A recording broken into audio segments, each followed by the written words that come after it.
नमस्कार दोस्तों, स्वागत है आपका YouTube चैनल कंपटीशन बॉस पर। मैं हूं आपका दोस्त नीतीश। इस चैनल पर मैं लगातार आपको वैकेंसीज के बारे में जानकारी देता रहता हूं, खास करके उत्तर प्रदेश स्टेट से जुड़ी हुई बड़ी वैकेंसियों के बारे में, जिसमें लाखों की संख्या में मेरे भाई बहन अपियर होते हैं और अपना कैरियर बनाते हैं। यहाँ ऐसी एक नई वैकेंसी के बारे में आपको बता रहा हूँ, लेकिन ये वीडियो बाकी वीडियो से बहुत ज्यादा इंपॉर्टेंट है।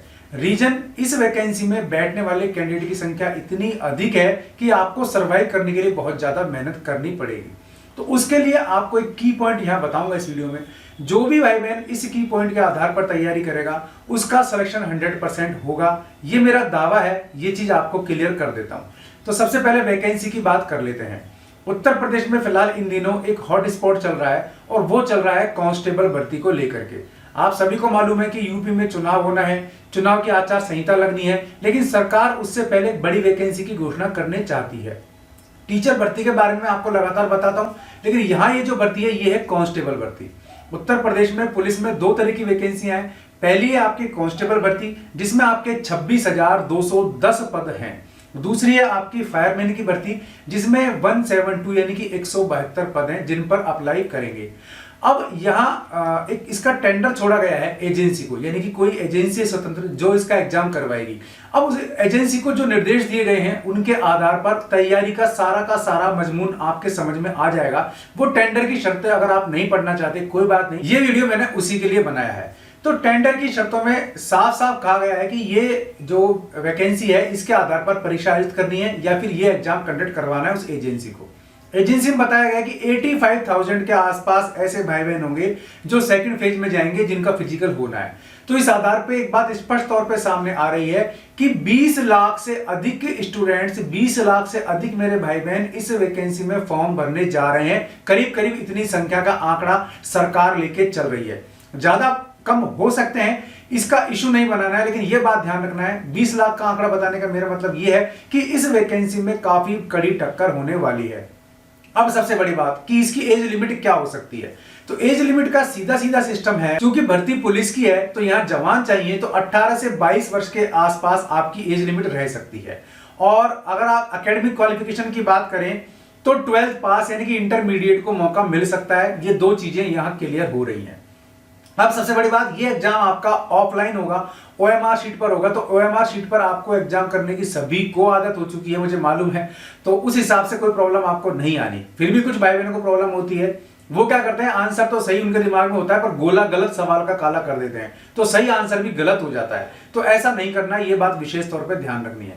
अब बात आ जाते हैं उस पर जो इंपॉर्टेंट चीज है। एक्चुअल में ये जो एजेंसी है इसको साफ साफ कहा गया है कि आपको एग्जाम कंडक्ट करवाना है, मेरिट लिस्ट जारी करनी है। अब चूंकि एग्जाम भी इसी एजेंसी को कराना है, तो एग्जाम के लिए एजेंसी को साफ साफ कहा गया है कि 5000 क्वेश्चंस का एक क्वेश्चन बैंक तैयार किया जाए।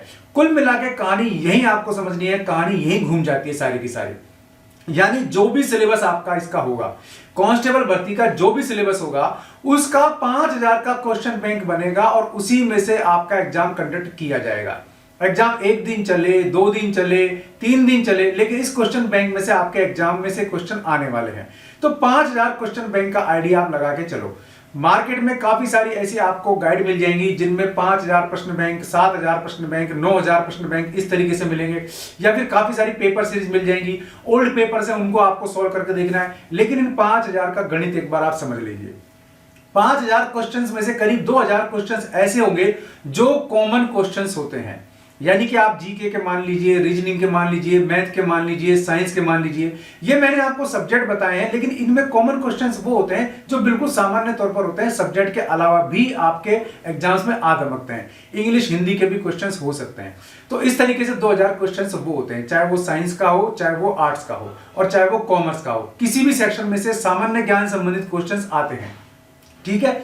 अब इसके अलावा जो बाकी 3000 क्वेश्चंस हैं वो आपके टॉपिक बेसिस हो सकते हैं। तो टॉपिक बेसिस क्वेश्चंस का सबसे बड़ी बात यही है कि जो भी सिलेबस इसका निर्धारित होता है उसमें से ईच टॉपिक में से आपको ऐसे क्वेश्चंस करने हैं जो आपको लगता है कि इंपॉर्टेंट क्वेश्चंस हैं। तो इस तरीके से ये 5000 क्वेश्चन बैंक जो है वो तैयार करेगी आपकी एजेंसी। लेकिन उसी के पैरेलल अगर आप पढ़ाई शुरू कर देते हैं और आप खुद भी एक 5 से 7000 क्वेश्चंस बैंक का बना पाते हैं अपने नोट्स में, तो यकीन मानिए कि आपका उस एग्जाम से बाहर, उस क्वेश्चन बैंक से बाहर कोई भी क्वेश्चन नहीं जाएगा। सबसे बड़ा इंपॉर्टेंट रोल जो होगा वो होगा न्यूज़पेपर्स का। तो आज से ही न्यूज़पेपर्स अगर आपके घर में आता है तो बेस्ट है, नहीं आता है तो लगा लीजिए। और किसी भी एक न्यूज़पेपर में, कोई सा भी एक न्यूज़पेपर जो भी आपको पसंद हो वो लगा लीजिए स्टेट लेवल का, और उसमें से आप क्वेश्चन बैंक तैयार करते जाइए। 1000 से 1200 क्वेश्चन बैंक तो आपका खुद का आप खुद ही तैयार कर लेंगे, वो वाला जिसमें से डेफिनेट 10 से 12 क्वेश्चन आपको टकरा जाएंगे आपके एग्जाम में। केवल न्यूज़पेपर्स में से आने वाले क्वेश्चन आपको बता रहा हूं, बुक्स में से आने वाले क्वेश्चन अलग होंगे जो अकॉर्डिंग टू सिलेबस होंगे। ठीक है, तो इस प्रकार आप अपनी तैयारी कर सकते हैं। अच्छी बुक्स मार्केट में अवेलेबल है, मैं भी आपको लिंक दे दूंगा वीडियो डिस्क्रिप्शन में जब अदर वीडियो बनाऊंगा। इसके अलावा न्यूज़पेपर्स मैंने आपको बताया, इसके अलावा मैगजीन्स। अभी चूंकि ईयर एंडर चल रहा है, year ender in the sense दिसंबर गया है और नया साल आ गया है, तो इसी को ईयर एंडर बोलते हैं। क्योंकि कहीं कुछ किताबें ऐसी हैं, कुछ पब्लिकेशन ऐसे हैं जो दिसंबर में, कुछ पब्लिकेशन ऐसे हैं जो जनवरी में, जो पूरे साल का जीके होता है, जो पूरे साल का निचोड़ होता है, उसके लिए एक बुक जारी करते हैं। और ऐसी बुक्स हजारों की संख्या में मार्केट में आपको मिल जाएंगी। आप कोई सी भी अच्छी पब्लिकेशन का ईयर एंडर खरीद लीजिए, उसकी तैयारी भी आपको करनी है, उसमें से भी आपको पढ़ना है। तो इस तरीके से थोड़ी सी स्ट्रेटेजी आप बनाइए और कांस्टेबल भर्ती का लिखित एग्जाम आप बड़े आसानी से पार कर जाएंगे। क्योंकि इसका मैक्सिमम जो इंपॉर्टेंट फेज होता है वो होता है सेकंड फेज, तो वहां आपको मेहनत करनी पड़ेगी, वहां आपका फिजिकल होता है। तो लिखित परीक्षा के साथ साथ आपको फिजिकल के लिए भी काफी मेहनत करनी पड़ेगी। तो ये था इसका सिस्टम। कुछ राज्यों में क्या होता है कि फिजिकल पहले होता है, एग्जाम बाद में होता है। कुछ स्टेट में एग्जाम पहले होता है और फिजिकल बाद में होता है। जैसे कि राजस्थान में देखें तो एग्जाम पहले होता है, फिजिकल बाद में होता है। लेकिन हरियाणा या काफी स्टेट ऐसे हैं जहां फिजिकल पहले होता है, एग्जाम बाद में होता है। तो फेज कुछ भी हो, पढ़ना तो आपको पड़ेगा ही, इसलिए एग्जाम को कभी भी हल्के में ना लें। आप फिजिकल के साथ साथ इसकी भी तैयारी जरूर करें। अगर वीडियो पसंद आया तो लाइक और शेयर जरूर कीजिए, चैनल पसंद आया सब्सक्राइब कीजिए, बेल आइकन दबाएंगे तो आप तो वीडियोस के नोटिफिकेशन आपको मिलते रहेंगे। और जैसे इस भर्ती का नोटिफिकेशन जारी होगा मैं आपके सामने फिर से नया वीडियो लेकर हाजिर हो जाऊंगा। आज के लिए इस वीडियो में बस इतना ही। ऐसे किसी यूजफुल वीडियो में फिर मिलूंगा, तब तक के लिए नमस्कार।